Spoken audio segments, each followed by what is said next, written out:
I want you to picture two people who started the same job, in the same office, 2 years apart. The first one got hired in 2023. Junior analyst. Spent her first 6 months learning the ropes, making small mistakes, getting better. Normal stuff. The second one applied for that same job last month. The posting is gone. Not filled by someone else. Gone. The company quietly decided they didn't need that seat anymore, because a tool does about 70% of what that role used to do. Nobody held a press conference about it. There was no big announcement. The job just stopped existing, and almost nobody noticed. That's what this video is about. Not the loud version of AI and jobs you've already heard 100 times. The quiet version. The quiet version. The one that's already happening in the actual numbers, while most of the coverage is still arguing about robots in the future tense. I'm Victor. Let's look at what the report actually says. Here's the part that gets left out of most conversations about AI and work.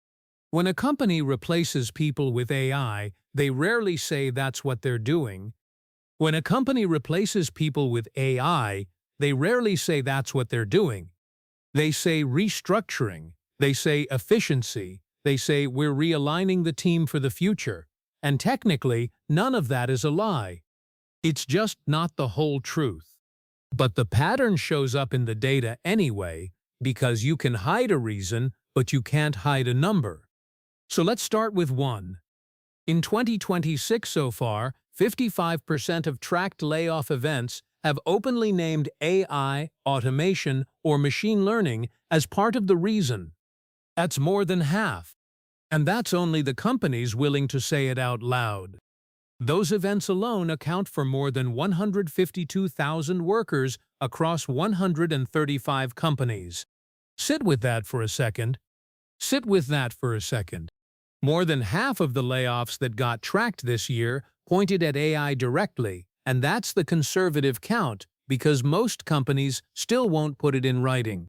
Now, I want to be fair here because this is where a lot of YouTube videos go off the rails. They take a number like that and tell you the sky is falling and everyone's getting replaced by Tuesday. That's not what's happening. The truth is more specific and honestly more useful than blanket panic. So for the rest of this video, I'm going to do something different. I'm going to split every job into 3 groups based on what the data actually shows. Because your risk isn't AI. Your risk depends entirely on which of these 3 groups your work falls into. First, let's kill a myth. For years, the story about automation was about factories. Robots on assembly lines, machines doing physical labor, blue-collar work disappearing. That was the picture in everyone's head. This wave is the opposite. The jobs getting hit first this time are desk jobs, office jobs, the kind of work people went to college specifically to get because it was supposed to be safe. The displacement right now is driven less by robots and more by software, generative AI, the stuff that reads, writes, summarizes, calculates, and answers. And here's the uncomfortable detail. It's hitting educated workers earning up to around $80,000 a year especially hard. Not the very top. Not the very bottom. The middle. The exact paycheck a lot of people watching this are working toward or already living on. Why now? Because the tools finally crossed a line. A few years ago, AI could write a clumsy email. Now it can draft a contract summary, write working code, build a financial model, handle a customer complaint, and produce a marketing campaign that's good enough. Not perfect. Good enough. And good enough at a fraction of the cost is the most dangerous phrase in the world if your job is the thing it's good enough at. About 1 in 6 employers say they expect AI to reduce their headcount in 2026. Among large private companies, it's higher. Roughly 26% expect cuts tied to AI. So this isn't a fringe idea anymore. A quarter of big employers are openly planning around it. Okay, Group 1. The roles taking the first and hardest hit.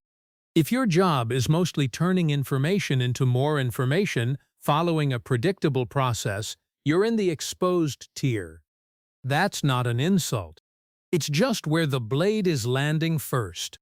The clearest examples right now: computer programmers, customer service reps, data entry workers, and content writers.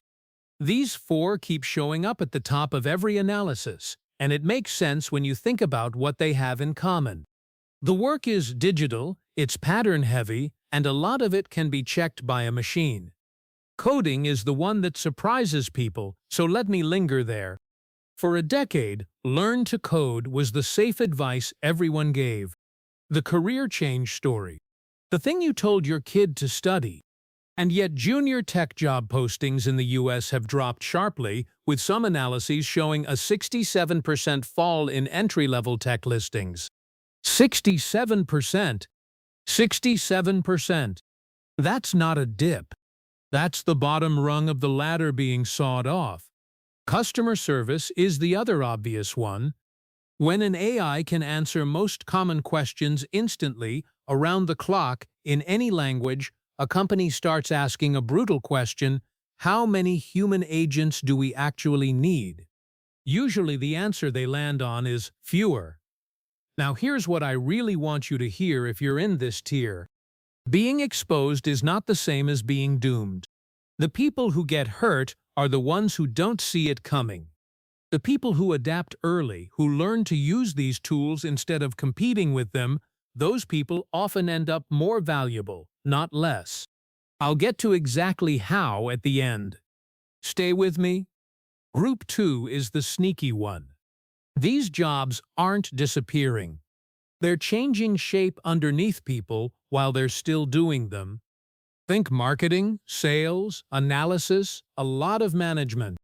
The role still exists. The title's still on your business card. But the day-to-day is quietly being rebuilt around AI doing the first draft of everything. Here's the proof that this is real and not just vibes. Early career workers in the most AI-exposed roles, software developers, marketers, sales managers, saw their employment grow about 16% slower than young workers in the least exposed roles, just between mid-2024 and late 2025. Same economy. Same time period. The only difference is how much AI touches the work. And that gap is already measurable in people's careers. What's happening in this tier is that the floor is rising. The boring, repetitive 60% of these jobs is getting automated, which means the part you're actually paid for is the other 40%. The judgment, the relationships, the taste, the decisions a machine can't make yet. That's good news and bad news at the same time. Good news if you're strong at the human 40% because you just got a free assistant and your output goes up. Bad news if your value was mostly in the routine 60% because that's exactly the part that's evaporating. I keep coming back to this idea, and it's a little unsettling. AI in this tier isn't replacing the person, it's replacing the easy part of the person's job. And if the easy part was most of why you got hired, that's a problem you want to solve before your boss solves it for you. Now we get to the section that genuinely keeps me up at night. Because everything I've said so far is at least getting some coverage. This part barely gets any. The hardest hit group isn't experienced workers. It's people trying to start. Stanford's Digital Economy Lab found roughly a 13% drop in employment for 22 to 25-year-olds in the most AI-exposed jobs. Young people, early career, in the exact fields they trained for, losing ground. Look at big tech specifically, and it's stark. Entry-level hiring fell to just 7% of new hires recently. That's a 25% drop in a single year and more than 50% below where it was before the pandemic. At startups, graduate hiring went from around 30% in 2019 to under 6%. And nearly 20% of companies say they plan to hire fewer interns this year or none at all. Here's why this matters even if you're not 22 and even if your own job feels secure. Here's why this matters even if you're not 22 and even if your own job feels secure. Entry-level jobs were never just jobs. They were the training ground. They're where people made the cheap early mistakes, learned the craft, became the mid-level and senior people every company depends on. That was the pipeline. AI is really good at exactly the tasks we use to hand junior people. Take the orders, check the inventory, pull the basic report, answer the easy ticket. So companies look at that and think, great, we don't need to hire a junior to do that anymore. But think 2 moves ahead. If nobody's hiring and training juniors today, where do the seniors come from in 5 years? You can't skip the bottom of the ladder and still expect people to be standing at the top later. We might be quietly dismantling the on-ramp to entire careers, and almost nobody's pricing that in. That's the report nobody wants to talk about. Not AI takes existing jobs. It's AI quietly stops new careers from ever starting. And that's a much slower, much harder problem to see because nothing dramatic happens. A job posting just never gets created. You can't photograph an absence. All right, enough doom. Let's talk about where the ground is solid because it absolutely exists and the data is clear about it. While AI was eating into office work, look at where the jobs were actually being added. Healthcare, government, and hospitality made up almost 75% of all the jobs added in late 2024 and 2025. Healthcare entry-level postings alone rose by 13 percentage points. See the pattern? The safest work right now is work that's physical, human, or both. A nurse, an electrician, a plumber, a physical therapist, a skilled tradesperson, a teacher, a caregiver, jobs where you're in a room with a person or working with your hands on something real. There's a deep irony here that I find kind of fascinating. For 20 years, we told a whole generation that the trades were the fallback and the desk job was the dream. The data is starting to flip that. The welder might have more job security right now than the junior analyst. Nobody saw that coming, and it's quietly rearranging what a safe career even means. Actually, do me a favor right now. Drop your job title in the comments. I read these, and I'll tell you straight which of the 3 tiers I think you're in. Exposed, shifting, or insulated. No sugarcoating. This doesn't mean everyone should go become a plumber. That's not the lesson. The lesson is about what these safe jobs share. They're hard to automate because they need a human body, human trust, or human presence in the room. And you can borrow that principle even if you never leave your desk. The more your work depends on real human judgment and real human relationships, the safer you are. That's the thread connecting every job that's holding up. Let me step back and give you the honest range because I don't want to sell you fear and I really don't want to sell you false comfort. Boston Consulting Group estimates 10 to 15% of existing jobs could be eliminated as soon as 2031. Goldman Sachs figures AI is already shaving something like 16,000 jobs a month off U.S. employment right now. Those are big numbers, and you should take them seriously. But here's the other side, and it matters. Only about 2% of organizations have reported large headcount cuts from actually implementing AI. Far more are cutting or slowing hiring because they expect AI to change things later. Far more are cutting or slowing hiring because they expect AI to change things later.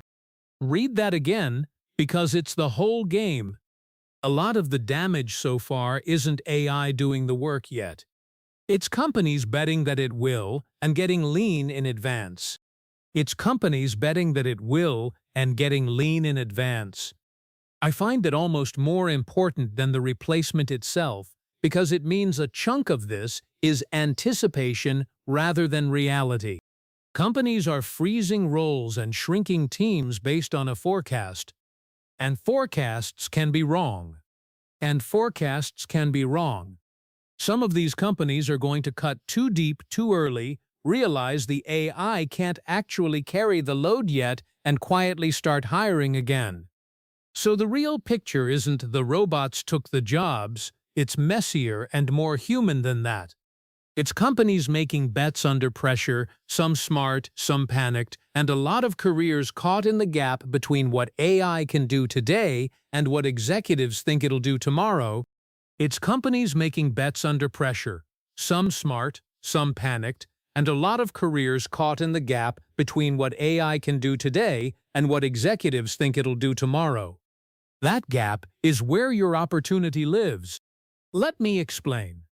This is the part you came for. Be honest about your tier. Pull up your own job in your head and ask which group it's in. Pull up your own job in your head and ask which group it's in. Is most of your work turning information into information on a predictable schedule? You're exposed and you need to move first. Is your role changing shape? More AI doing your first drafts? You're shifting and you need to climb toward the human part. Is your work physical, relational, or in person? You're more insulated, but don't get comfortable because the ground keeps moving. Step 2. Stop competing with the tool and start operating it. This is the single biggest divider in the data between people who got hurt and people who got promoted. The worker who refuses to touch AI is competing with it, and that's a fight you lose. The worker who becomes the best person in the building at using it becomes more valuable because they do the work of 3 people. Same person.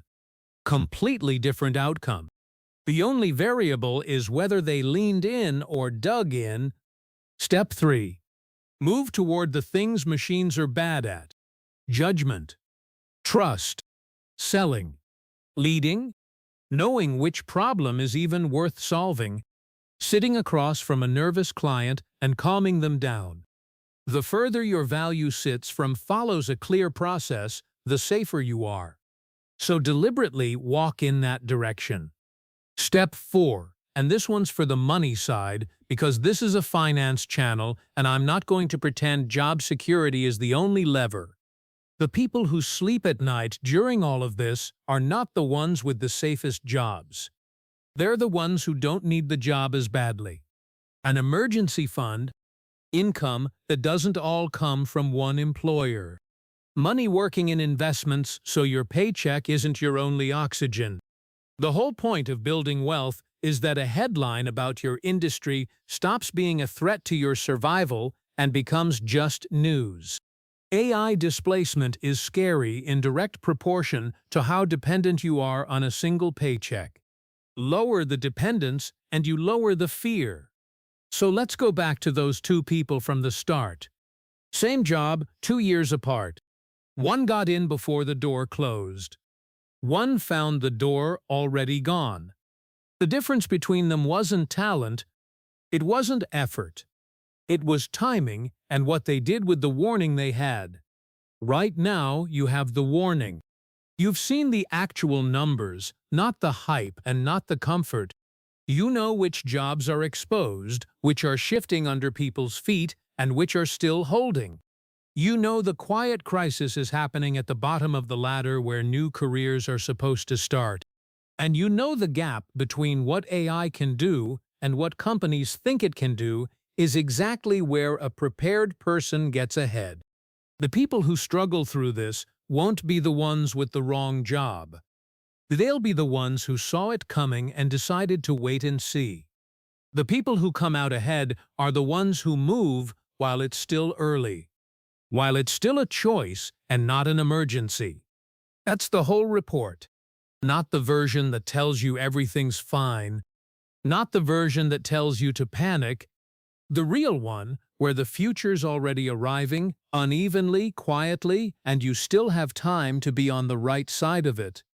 If this gave you a clearer picture than the noise out there, subscribe because every video on this channel is about the same thing, seeing the money and the economy as it actually is, early enough to do something about it. I'm Victor.